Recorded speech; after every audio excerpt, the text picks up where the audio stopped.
আসসালামু আলাইকুম প্রিয় দর্শক, কিভাবে শিখবো ইউটিউব চ্যানেলে আপনাকে স্বাগত জানাচ্ছি। প্রিয় দর্শক, আজকের ভিডিওতে আমরা মাইক্রোসফট এক্সেলের খুব সুন্দর একটি বিষয় নিয়ে আলোচনা করব। আজকের বিষয়টিতে আমরা কিছু কাজ দেখাবো, যে কাজগুলো হচ্ছে আমরা দৈনন্দিন জীবনে ব্যবহার করতে পারি। ধরুন, আমাদের মধ্যে অনেকেই আছেন যারা আমাদের কাজগুলোকে রুটিন ওয়াইজ করে রাখেন, অথবা আগে থেকে নোট করে রাখেন, তারপর সেই নোট অনুযায়ী কাজগুলো কমপ্লিট করে থাকেন। আর এই নোট করাটা কিন্তু খুব ভালো একটা অভ্যাস। তাহলে কি হয়, আপনার যে কাজগুলো সেই কাজগুলোর কোনোটি কিন্তু মিসিং হয় না। সাধারণত আমরা আমাদের চিন্তাধারা থেকেই কাজগুলো করে থাকি, তবে আমরা যদি নোট করে রাখি তাহলে আমাদের কিন্তু কোনো কাজই মিসিং হওয়ার সম্ভাবনা থাকে না। আর এমনিতে যদি আমরা চিন্তাধারা থেকে কাজ করি তাহলে অনেক সময়ই আমাদের বিভিন্ন কাজ মিসিং হয়ে যায় বা আমরা ভুলে যাই। তো আজকের ভিডিওতে আমরা এরকমই দেখব যে মাইক্রোসফট এক্সেলের মধ্যে আমরা যদি নোট করি এবং সেই কাজের কি স্ট্যাটাস, আমরা কি করেছি নাকি করিনি, সেটা কিভাবে করব, সেই বিষয়গুলো নিয়েই আজকের মূলত আলোচনা করব। এবং এখানে আমরা একটি টেকনিক ব্যবহার করব, যে টেকনিকটি ব্যবহার করার ফলে আমরা যে কাজগুলো করেছি সেখানে জাস্ট হচ্ছে আমরা টিক মার্ক দিয়ে রাখতে পারবো, এবং আমাদের যে কাজগুলো থাকবে সেই কাজগুলো কিন্তু অটোমেটিক ক্লোজ হয়ে যাবে। তাহলে সেটা কীরকম, চলুন বন্ধুরা দেখে আসি।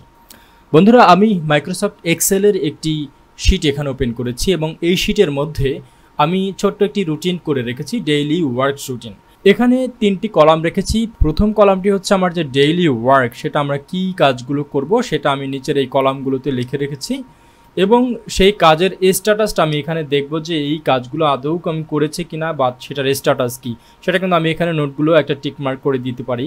আর পরবর্তীতে রিমার্কের মধ্যে যদি এই কাজগুলো ব্যাপারে আরও কিছু কোনো বিষয় থাকে সেটা কিন্তু আমরা এই রিমার্কের মধ্যে রেখে দিতে পারি।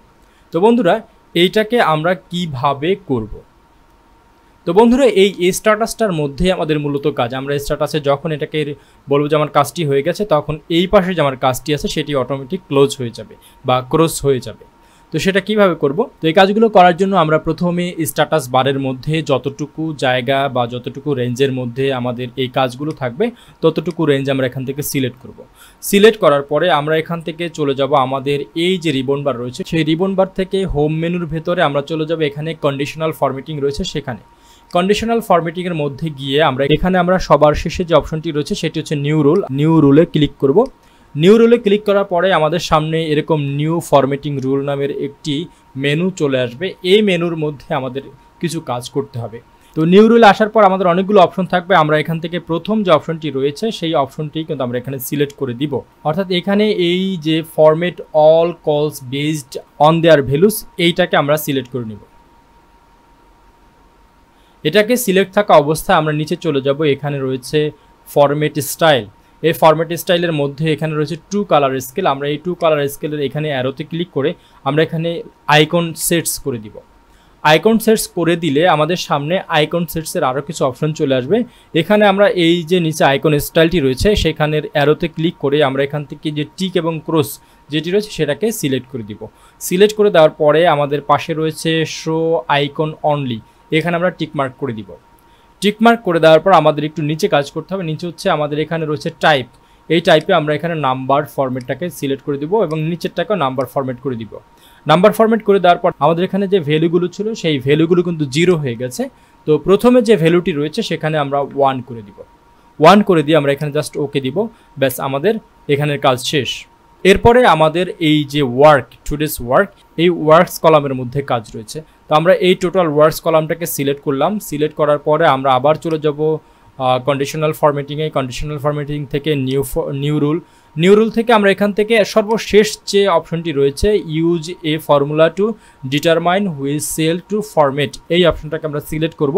সিলেক্ট করার পরে আমরা নিচে আসব, নিচে রয়েছে এডিট দ্য রুল ডিসক্রিপশন। এখানে আমরা পাবো format values where this formula is true. তো আমাদের এই যে ফর্মুলাটা আমরা ব্যবহার করব সেই ফর্মুলার ভ্যালুটা কোন জায়গা থেকে নিব সেটা আমাদেরকে ধরিয়ে দিতে হবে। তো আমরা কি করব, এখানের এই যে আপ অ্যারোটি রয়েছে এখানে ক্লিক করব। এখানে ক্লিক করার পরে আমাদের এই স্ট্যাটাসের প্রথম যে সেলটি সেটাকে আমরা সিলেক্ট করে দিব। সিলেক্ট করে দেওয়ার পরে আমাদের যেটা করতে হবে, এখানে এই যে সেল নাম্বারটি রয়েছে সেই সেল নাম্বারের মধ্যে দেখেন এটা কিন্তু লক করা, অর্থাৎ এখানে ডলার সাইন রয়েছে, এবং পরবর্তীতে যে রো সাইনটি রয়েছে সেটিও কিন্তু লক করা। এখান থেকে আমরা কি করব, আমাদের এই রো এর সাইনের যে লকটা সেটা উঠিয়ে দিব। উঠিয়ে দেওয়ার পরে আমরা এখানে এই যে ডাউন অ্যারোটি রয়েছে সেখানে ক্লিক করব। ডাউন অ্যারোতে ক্লিক করার পর দেখেন বন্ধুরা এখানে কিন্তু আমাদের এই যে সেলটা সেটা কিন্তু অটোমেটিক চলে আসছে। এরপরে আমরা যাব ফরম্যাটে যাওয়ার পর আমাদের যখন এই স্ট্যাটাসের মধ্যে কাজটি হয়ে যাবে কমপ্লিট, তো কমপ্লিট স্ট্যাটাস যখন টিক মার্ক আসবে তখন আমাদের এখানে কাজের মধ্যে কি হবে, এখানে কাজের মধ্যে লেখাটা ক্রস হয়ে যাবে। তো এই জন্য আমরা ওই ফরম্যাটে চলে আসবো। ফরম্যাটে আসার পর আমরা ফন্ট অপশনে যাব।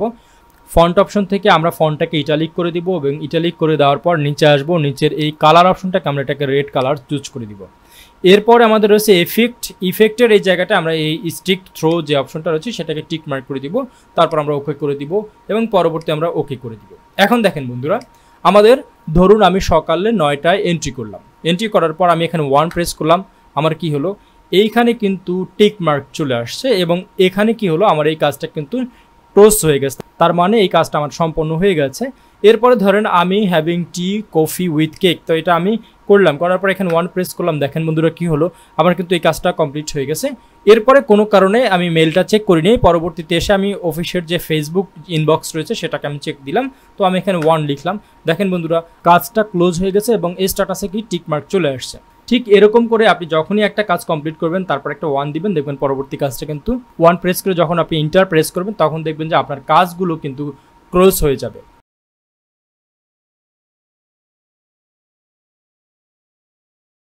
তো আশা করি বন্ধুরা আজকের এই ভিডিওটি আপনার ভালো লেগেছে। যদি আজকের এই ভিডিওটি আপনার ভালো লেগে থাকে তাহলে অবশ্যই আশা করব যে ভিডিওটিতে একটি লাইক দিবেন, আপনার সুন্দর একটি মতামত অবশ্যই দিয়ে যাবেন। আর যদি আপনি আমার চ্যানেলে নতুন হয়ে থাকেন তাহলে বরাবরের মতন বলবো চ্যানেলটিকে সাবস্ক্রাইব করে পাশে থাকা যে বেল আইকনটি রয়েছে সেটি অন করে দিন। পরবর্তীতে কিভাবে শিখবো ইউটিউব চ্যানেলের আরও নতুন নতুন ভিডিও দেখার অনুরোধ রেখে এখানে শেষ করছি। সে পর্যন্ত সবাই ভালো থাকুন, সুস্থ থাকুন, আল্লাহ হাফেজ।